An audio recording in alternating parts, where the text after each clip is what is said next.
వాడమని చెప్పిన సందర్భాలు ఉన్నాయి. సో దాన్ని రాజకీయం చేసే విధంగా మాట్లాడడం దురదృష్టకరం అని చెప్పి నేను చెప్పదలుచుకున్నాను. Right sir. బాజీ గారు నమస్కారం సార్. నమస్కారం, చెప్పండి నవీన్ గారు. సార్ నేను పవన్ అండి. అయితే ఏంటి పవన్ గారు, నిన్న ప్రధానమంత్రి గారు మాట్లాడిన అంశం రాహుల్ గాంధీ గారు కూడా దానికి సంబంధించి ట్వీట్ చేశారు. ఇందాక రవికిరణ్ గారు కూడా ప్రస్తావించారు ఆ అంశాన్ని. ఏంటి సార్ అంటే ఎందుకు ఇబ్బంది, ఎందుకు అంటే అన్ని కంట్రోల్ చేస్తే మంచిదే కదా అనేది కదా అందరు అనేది. సో కాంగ్రెస్ పార్టీ వర్షన్ ఏంటి దీనికి సంబంధించి? పవన్ గారు, ముందుగా మీకు మన ఛానల్ వీక్షకులకి తోటి ప్యానలిస్ట్ అందరికీ కూడా గుడ్ ఆఫ్టర్నూన్ అండి. ఇప్పుడు మంచిదే, మోడీ గారు చెప్పినవన్నీ కూడా వినటానికి బాగున్నాయి కమ్మగా. ఆచరణలో ఎంతవరకు సాధ్యం, ఇది పాయింట్. ప్రధానమంత్రి ప్రజలు ఎట్లా బాధ్యత అవుతుంది చెప్తాను సార్. అదే చెప్తున్నా, ప్రజలు ఆచరించడానికి అది సాధ్యం అవుతుందా? ఆచరణ సాధ్యం కాని ప్రసంగాల వల్ల లాభం ఏంటి?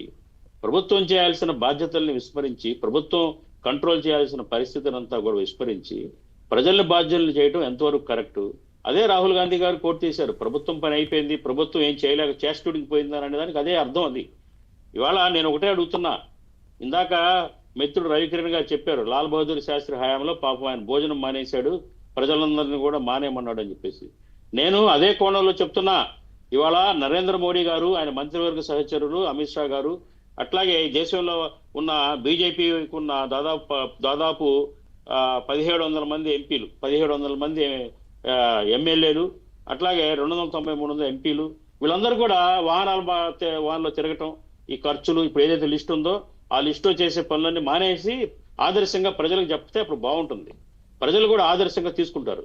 ముందు వీళ్ళ మంత్రివర్గం, నరేంద్ర మోడీ గారి మంత్రివర్గం, నరేంద్ర మోడీ గారితో సహా అట్లాగే 1700 మంది దేశంలో బీజేపీ పాలిత రాష్ట్రాల్లో ఉన్న ఎంపీలు, తర్వాత ఎమ్మెల్యేలు ప్లస్ ఎంపీలు అందరూ కూడా ఇప్పుడు ఆచరించమనండి. వెహికల్స్ దూరంగా ఉండమనండి, ఇళ్లలో నుంచి బయటకు రాకుండా ఉండమనండి, అంతా జూమ్లోనే పరిపాలన సాగించమనండి.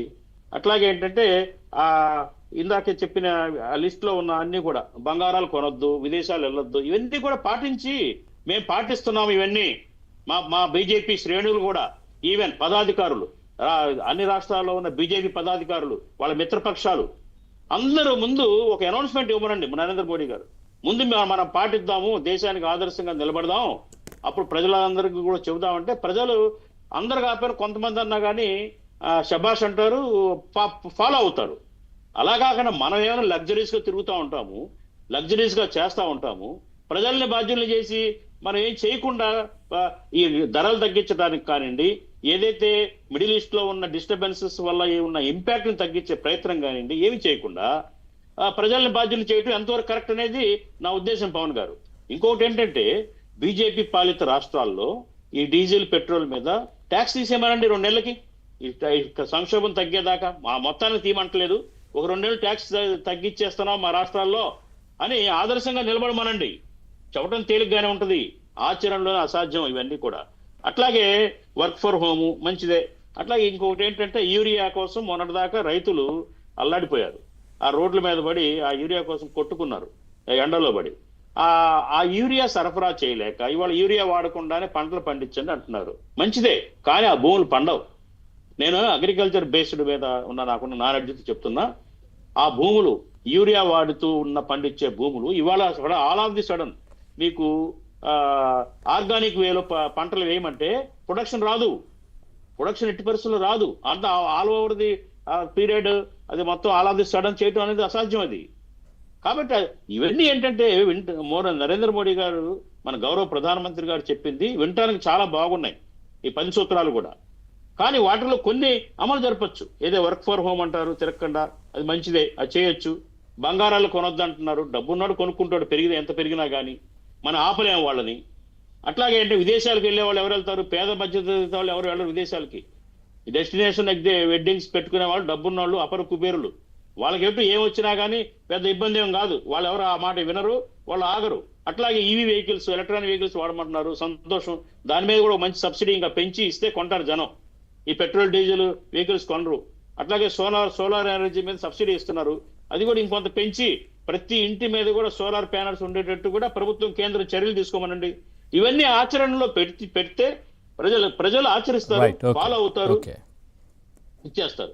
అంతేగాని ఇంకొకటి ఏంటంటే నిన్న వచ్చి హైదరాబాద్ వచ్చారు, ఎందుకు వచ్చారో తెలియదు. మరి ఆ బీజేపీలో ఉన్న అంతర్గత కుమ్ములాటలని సరిదిద్దడానికి వచ్చారా, చంద్రబాబు గారు లేకపోతే పవన్ కళ్యాణ్ గారితో రాజకీయ వ్యూహాలని పన్ని రేపు రాబోయే 2028 ఎలక్షన్ లో ఆంధ్రప్రదేశ్ లాగా అక్కడ కూడా ఒక ఎన్డీఏ ప్లాట్ఫామ్ తయారు చేయడం కోసం ముందస్తు డిస్కషన్ కోసం చంద్రబాబు గారి ఇంటికి వెళ్ళారా?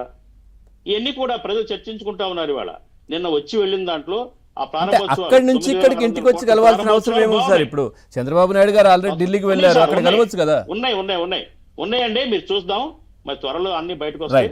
ఇప్పుడు నేను మాట్లాడుతుంది ఏంటంటే 9,600 కోట్ల రూపాయల పనులు ప్రారంభించారు, సంతోషం. ఇంకా దాంతో పాటు అసలు ఒక రాష్ట్రానికి ప్రధానమంత్రి వచ్చిన తర్వాత ప్రజలు గాని అక్కడ ప్రభుత్వం గాని ఏ ఎక్స్పెక్ట్ చేస్తారు? ఆ రాష్ట్రానికి ఏదన్నా అనౌన్స్మెంట్స్, ఎందుకంటే రాష్ట్ర ప్రభుత్వం పెద్ద లిస్ట్ ఇచ్చింది కేంద్రానికి, కాస్త వీటి కనికరించండి. నిన్న రేవంత్ రెడ్డి గారు కూడా అదే అడిగారు, మీకు గుజరాత్ లో మాదిరిగా మాకు కూడా కొద్దిగా సహకారం అందించండి, మేము కూడా కలిసి పనిచేస్తాము అని మాట్లాడారు. దానికి ప్రధానమంత్రి గారు సమాధానం చెప్పారు, అట్లా అయితే ఇప్పుడు ఇస్తున్న దాంట్లో సగమే వస్తుంది మీకు అని. అదే చెప్తున్నాను, గుజరాత్ కి 60,000 కోట్లు ఇస్తుంటే తెలంగాణకి 30,000 కోట్లే వస్తున్నాయి. అదే నా దగ్గర లిస్ట్ ఉంది, ఏ సంవత్సరానికి ఎన్ని కోట్లు ఇచ్చినాయి అనేది కూడా నేను చదువుతాను మీకు టైం ఉంటే. అది ఫ్యాక్ట్ కాదు, అవాస్తవాలు చెప్పారు ప్రధానమంత్రి గారు. గుజరాత్ కితో సగం వస్తాయి అనేది అవాస్తవం. ఇవాళ ఇస్తున్నది మోర్ దాన్ డబల్ గుజరాత్ కి వెళ్తున్నాయి. అక్కడ ట్యాక్స్ కూడా ఎక్కువ కడుతున్నారు, నేను కాదంటల్లా. అట్ ది సేమ్ టైం జనాభా చూస్తే ఇక్కడ తెలంగాణ 4 కోట్ల మంది, వాళ్ళు అక్కడ 5.5 కోట్ల మంది. సో ఇచ్చే డబ్బులు కంపారిటివ్లీ చూస్తే తెలంగాణకి గుజరాత్ తో కంపేర్ చేస్తే తక్కువ వస్తున్నాయి, ఇప్పటికే తక్కువ వస్తున్నాయి. ఇంకేమి ఇస్తున్నారండి? మీరు గుజరాత్ కి 60,000 కోట్లు వెళ్తున్నాయి, మీరు చూడండి, కావాలంటే డాటా తీయండి, లెక్కలు తీయండి, గణాంకాలు. తెలంగాణ తక్కువ వస్తున్నాయి, అది ఎలా చెప్తారు చెప్పండి? అట్లాగే కాంగ్రెస్ ని ఆడిపోసుకోవడం కోసం ఆ వేదికను వాడుకున్నారు, కాంగ్రెస్ ని తిట్టడం కోసం. ఇంకొక నైతికతని కోల్పోయి ప్రధానమంత్రి ఏమన్నారు, రేవంత్ రెడ్డిని మాతో పాటు రండి, మీరు నాతో మేరే సాత్ జోడో అన్నారు.